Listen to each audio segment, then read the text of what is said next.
right, a round of applause please for Mr. Thank you. Benjamin Pimentel.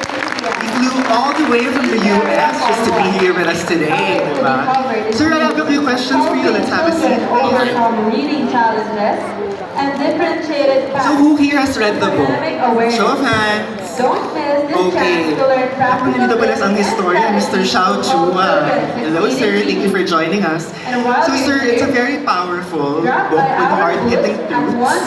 I'm curious, what was the most difficult part about writing it? And how did you debrief or decompress after? The hardest part was when I was doing the interviews. It was still shortly after the Marcos regime collapsed. But a lot of the people I had to talk to were still in hiding, UG. In fact, my main contact then was Joy, his widow, and she was still in the UG. So that was one challenge that I had to take on. So we had to meet in places that I knew that I was sure I was not going to be used as a tracer because they were still looking for her. In terms of decompressing, it was really the process of writing was very liberating for me because it's such a fascinating story, and I knew I didn't want him to be a flat character, no, or flat. Didn't want him to. I wanted to be a real person, so I was able to cover a lot of the things that were admirable about him, but also some of the flaws which came out from the stories that people told. Right, and if you read the book, though it's not an easy read, sir, but it's very powerful, impactful, and they ring with truths that are still very much relevant and present today, diba, sir? And thank you for writing this story because it needs to be told, needs to be understood. And thank you to Anvil for reprinting it for a new generation of young Filipinos, right?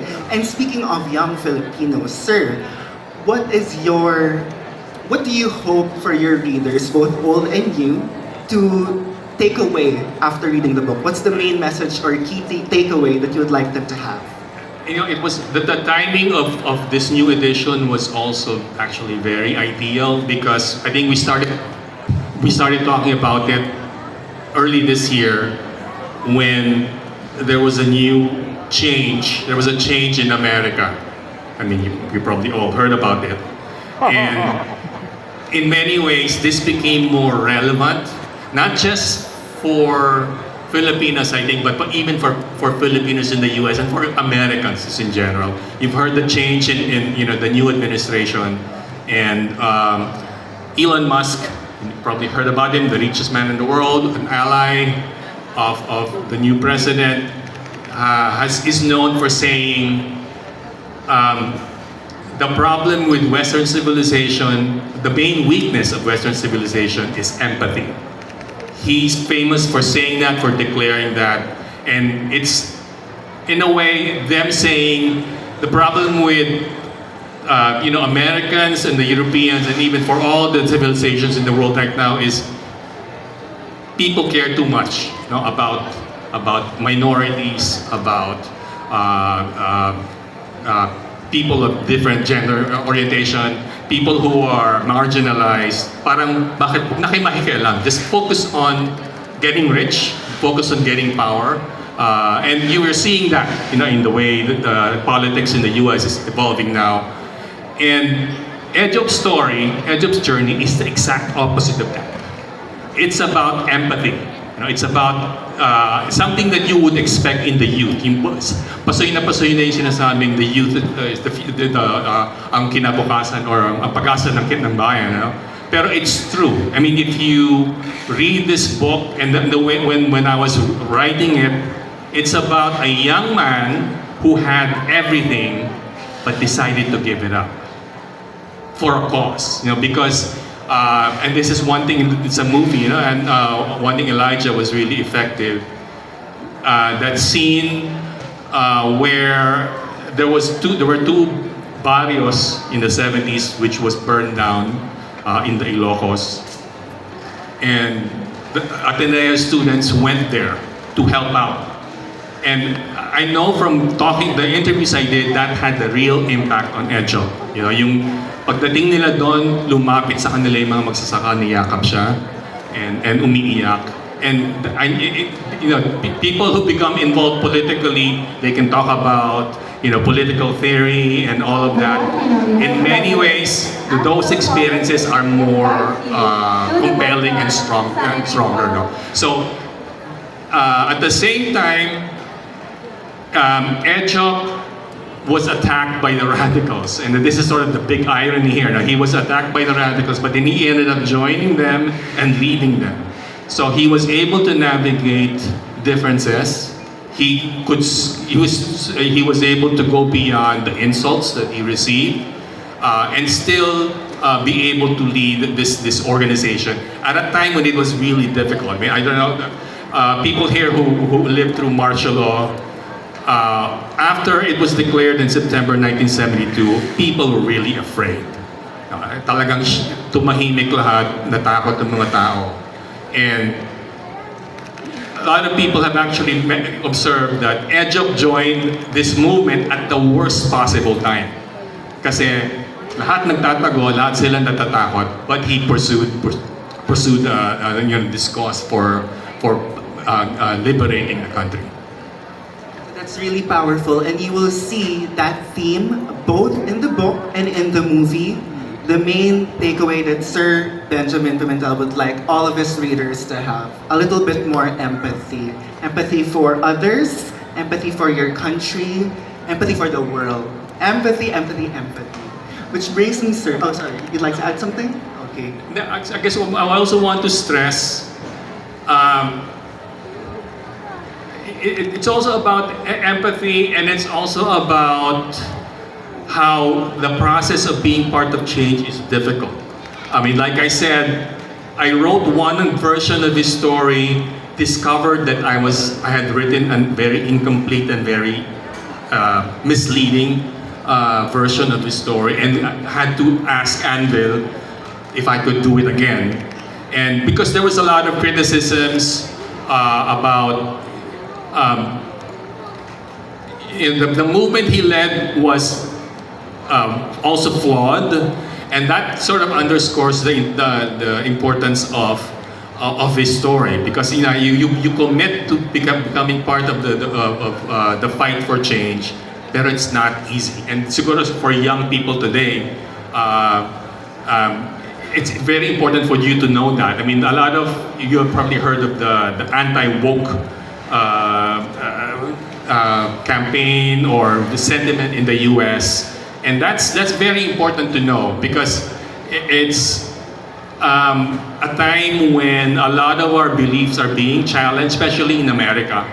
And ang hirap-hirap i-navigate yung, lalo na sa social media, masyadong maraming mga sinasabi na pwedeng hindi totoo at kailangan mong harapin. And this is one thing that you have to understand about Edjop, ano? When he joined the UG, he did not post a Facebook, he did not do a Facebook post, he did not do a TikTok saying, hey, I'm Edgar Hobson, I'm going to fight for change. He did it quietly. Talagang, and because it would have been right for him to do that anyway, and wala namang TikTok and Facebook back then. But he did it quietly, and he just went to become a union organizer for one, and eventually lived in a lot of communities of struggling Filipinos. Yes, and grabe, he really lived a colorful life, but it was a life of both courage and conviction. So thank you, sir, for writing this story, and for doing some updates as well on this new edition. And since you mentioned this generation and social media, my next question would be, how do you think Edjop's story speaks or will speak to the generations of today, to the youth today, the generation today? Some of them are here actually, and Yes. mabagets. Yeah, and it's I mean, I try to imagine how Edjop would navigate the way things are now, because now it's very fast. You have social media, you have things that are being said that may or may not be true. And like I said, the way he did it, it was very quiet. It was maano yung conviction. He did not declare to the world that I am Edjop, I am the son of a rich family, and I am joining the fight for poor people. Walang ganun. It's very quiet.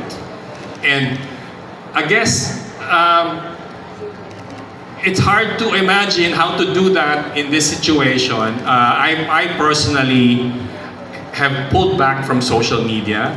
I do not post anything about the new book or about this event on Facebook. My wife did. Thank you. And it's because ang hirap minsan ng nakikipag-engage ka in that. I mean, I know it's very important, pero minsan, often, it's better to take it offline. You know, it's better to engage directly with people, especially in a situation where you have so many issues from that you have to navigate. And that's true in the United States. That's how the mess in the United States emerged, I think. It's because of the difficulty of navigating this new landscape that we're in.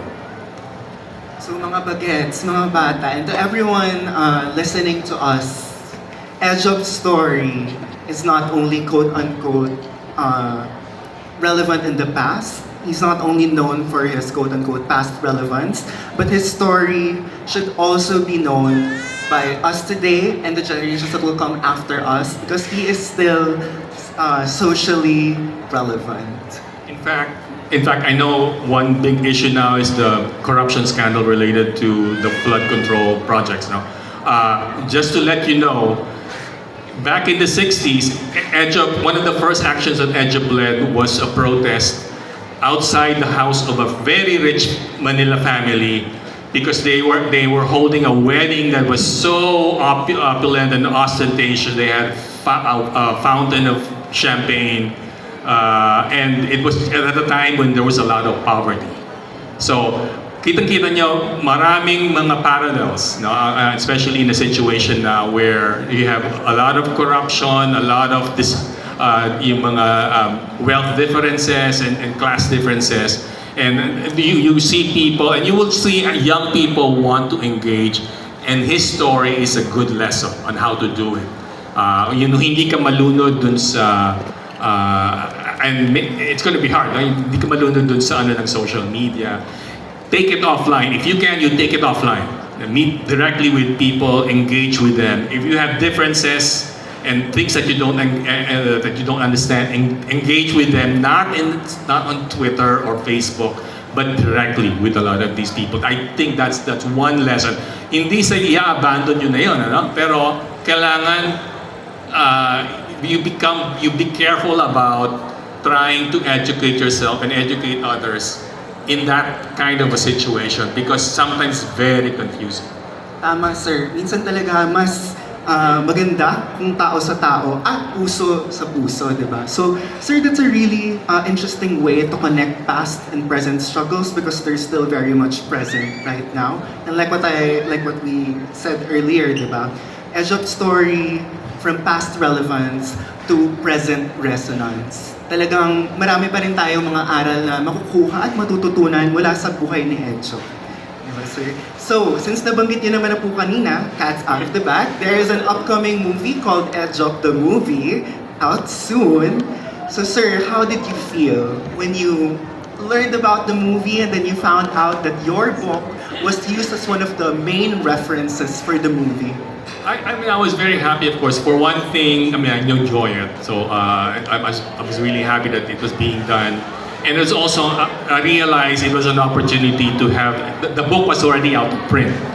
So, and because of the project, we knew there was an opportunity to publish it again and to get that story out. But although it's based on the book, it also goes beyond the book. It's also the story of Joyet, and telling the Edjop story to the lens of his daughter. I guess the power of Edjop stories, you can tell it in so many different ways. I know Karina is working with Joy on her story, and I hope it comes out. And of course, there are so many other stories that we need to tell and to research and to report about young people and about empathy. Again, I stress this is a story about empathy. And we know young people will do it. You know, will gravitate towards wanting to make change. And my hope is Edjop's story, including the movie, explains or points away or explains how it's very important, it's very inspiring, but it can also be very difficult. That there's a process that you go through, and sometimes it's painful, but often it is uplifting. In my experience, the movie, I think, again, I go back to the performances of the actors, especially Elijah who played Edjop. Again, I did not know, I never met Edjop, but I have an image of him based on the many people I interviewed about his story.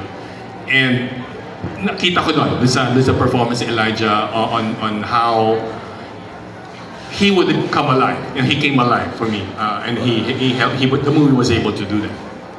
I know, sir, you were able to see an exclusive Yes, preview of the movie, yes. so he knows what he's talking about. He's not exaggerating or overhyping this. Grabe, sir, it must have been surreal and awesome seeing your work take on a new life, take on a new medium. Are you excited for the movie? Yes, I am. But again, I did not invent the story. The story was already there. You know, it's just a matter of talking to the people who lived, who worked with him, lived with him, and even who hunted him down. I mean, the movie opens with the scene of the military officer who led the raid that led to his death. He admired Edjop as a student leader. They were contemporaries nung 69, 70 period, and even wanted to connect with him. Kaso it didn't turn out that way. Yes. So that's something to look forward to in the upcoming Edjop movie out soon.